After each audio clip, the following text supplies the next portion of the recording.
guys, welcome back to another episode of the Whiskey Diaries. My name is Martin Lang and today we're going to be talking about Redbreast. In this particular case, Redbreast Lustau Edition. Now Redbreast, it's a very old brand, but it went through a few changes during the history of it. Initially it was basically a bottling that was done by kind of like a wine supplier that it was called W.A. Gilbey's. Gilbey's was started in the 1850s in London, and in the 1860s they actually opened a store in Dublin.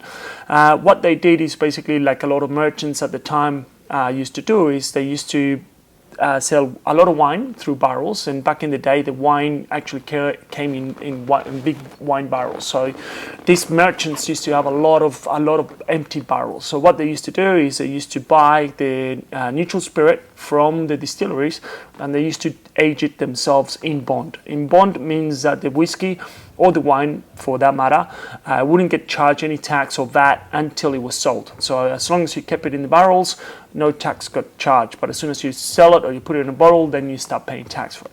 Anyway, regardless of that, Gilbey's had a lot of whiskey. At one stage, there are 300,000 liters of whiskey aging at any given time, and one of the labels that they did was Redbreast. Before it was called Redbreast, it used to be actually called John Jameson's JJ Liqueur, 12 years old. After that, they changed the name to Redbreast for one of the as a nickname to one of the chairmen at the time of Gilbey's, that he was an avid bird watcher, and the name is basically the Robin Redbreast. That is a type of bird, and it is on the label of the bottle as well. Now, Redbreast at the time was produced by single pot whiskey. And it was directly sourced from the Jameson in the middle of Dublin. Now, in this late 70s and early 80s, Irish distillers, when they moved all the distilleries from Dublin into Midleton, they basically shut them all down and they went to Midleton. That's when Redbreast started being produced in the Midleton distillery. Now, at one stage, the Irish distillers didn't want to supply any more of their whiskies to wine merchants, and they tried to basically stop supplying to Gilbey's. After lots of negotiation in the 70s, Gilbey's actually finally convinced them to keep supplying them, and Gilbey's was the main producer of Redbreast till the 80s. Until the Midleton distilleries took over. In the 90s, finally, the Jamesons and the Irish distillers actually took over and bought Gilbey's, the Redbreast brand, and they started producing it in Midleton. Now, Redbreast is a single pot still Irish whiskey, which means, as we said in previous videos, means that it's a whiskey that is produced in a single distillery from a single grain and aged in that distillery itself. It's basically the equivalent of single malt. Redbreast has always been aged in sherry casks, a mix between bourbon and sherry casks. This comes from the merchants, like as I said, the Gilbey's. He used to buy a lot of sherry, and his whiskies used to be aged in that one. Usually it's equal parts, sometimes it's 40-60, depending on the type of version of Redbreast. The 12 is more towards equal parts, but then the 15-year-old has more sherry in it, and so on and so on.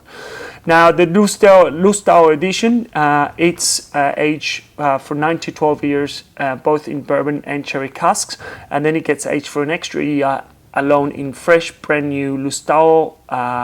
It's a bodega. Lustau is a sherry bodega in Spain.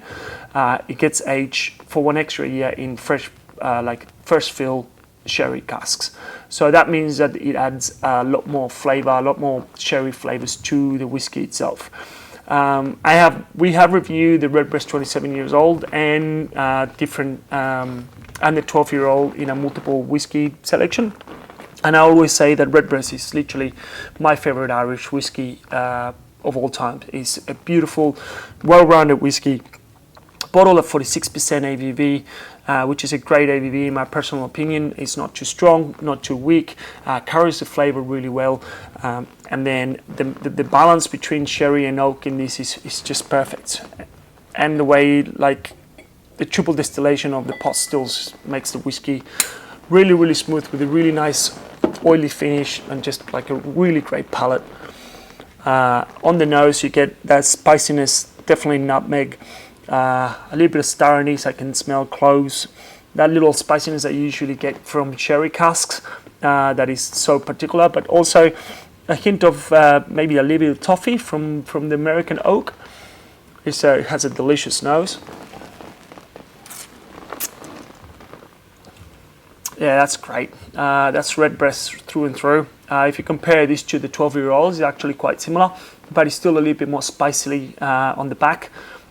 You definitely get, again, what you get from the nose.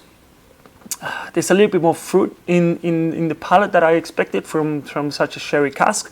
Definitely a little bit of tropical fruits or stone fruits if you want. A little bit of apricot, a little bit of peach as well.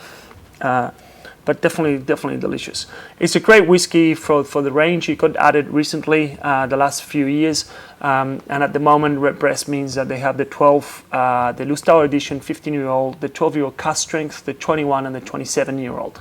So 6 releases, and yeah, it's an incredible whiskey. If you can get your hands on it, I would definitely recommend it. And hopefully we'll see you next time. Sláinte.